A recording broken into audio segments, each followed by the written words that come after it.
Clement Mansfield Ingleby. Clement Mansfield Ingleby, 29 October 1823 – 26 September 1886, was an English Shakespearean scholar. Early life and education. Clement Ingleby was born at Edgbaston, near Birmingham, the son of a lawyer. Poor health he was not expected to live long kept him from attending school, so he was privately educated at home. He went to Trinity College, Cambridge, when 20 years old, and specialized in mathematics.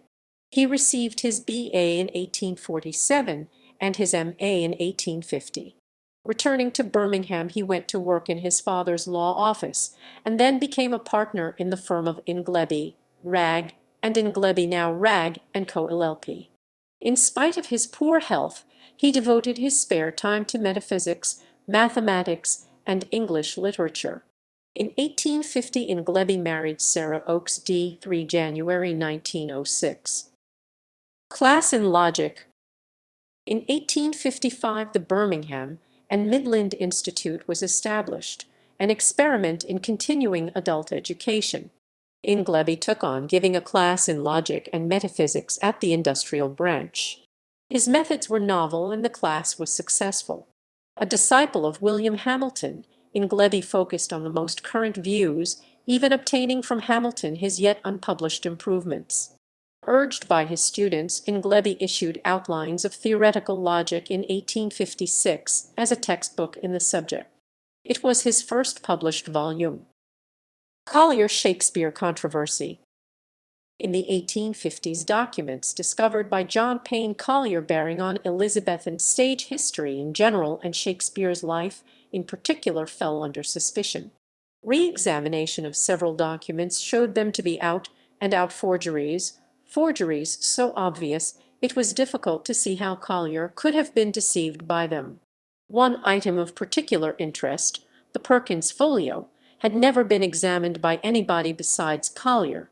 It contained many corrections in what appeared to be a 16th-century hand that Collier suggested might be based on stage tradition.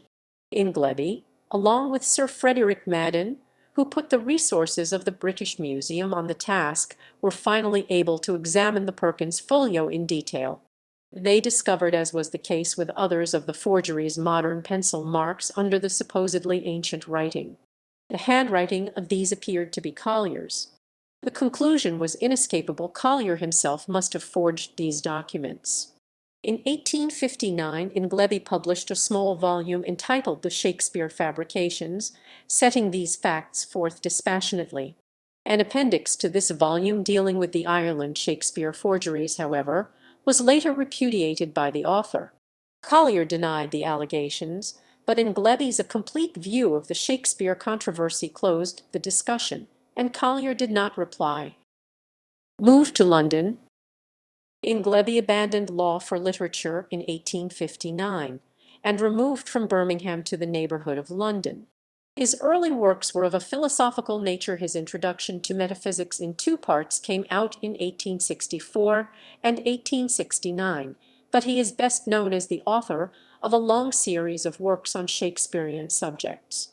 In 1874 appeared The Still Lion, enlarged in 1875 as Shakespeare Hermeneutics. This warned against needless emendation of Shakespeare's text and explained some alleged problems. In 1875, Shakespeare's Century of Praise came out, a definitive collection of allusions to Shakespeare and his works between 1592 and 1692.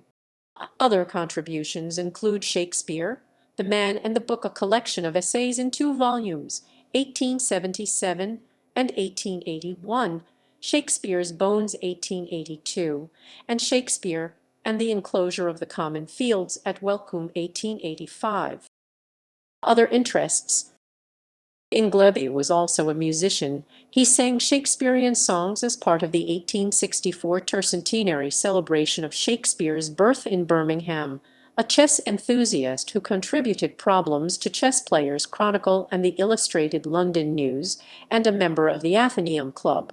At various times he was secretary of the Birmingham and Edgbaston Chess Club and a vice president of the Royal Society of Literature. Death. Ill health had plagued him throughout his life, and in 1886 he became seriously ill. His edition of Cymbeline had just come out when he died on 26 September 1886. Character.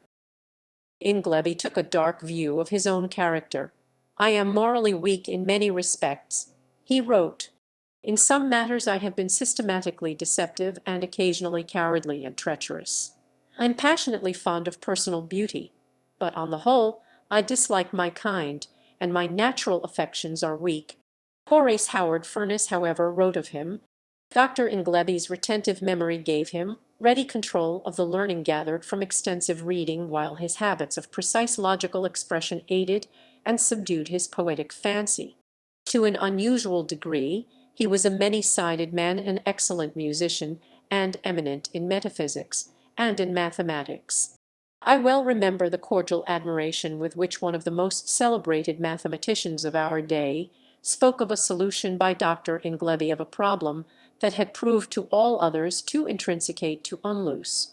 And never was there a man more ready than he to give of his best to all who applied to him for literary aid and comfort."